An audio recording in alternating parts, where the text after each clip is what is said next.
Wrestling is such a brutal business. It doesn't surprise people that it would attract sociopaths, fame whores, coke whores, adrenaline whores. But why does it attract an artist?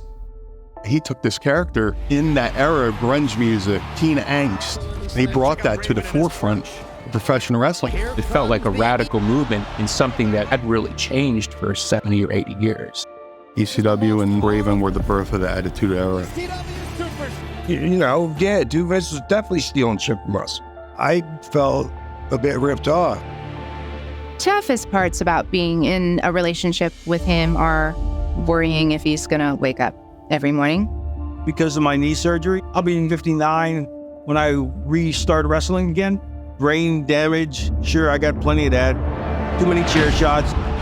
I've knocked out a bunch of son of bitches, and I've been knocked out a bunch of times. I would tell people, break a chair over my head as hard as you could. Well, I have fucking, what is it? The CICTI? CTA, yeah. There were no safety standards at the time. Normally, you don't entice fans to bring weapons. This was ECW. ECW was really the Rocky Horror Picture Show on steroids. Oh my God. And maybe some heroin, too.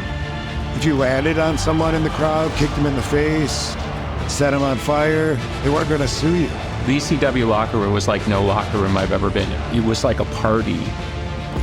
The joke was that if you passed the drug test, then you got fired. It was sex, drugs, and rock and roll back in those days. So everyone was taking ecstasy, everyone was drinking. It's 8 o'clock. Shit, we gotta be at work in an hour. I had liquid Demerol for surgeries. I had a doctor giving me that. So like, holy shit, like call 911. They met us on the highway, needle in the chest, woke up in the emergency room. And then the Sandman worked that night after being declared dead. We would go to funerals high. And he just wasn't a good drug addict. Wrestlers die all the time. That's a concern for me on like a daily basis. Wrestling and doing drugs are my two things that I'm really fucking good at. And doing drugs is not something you want to be fucking good at.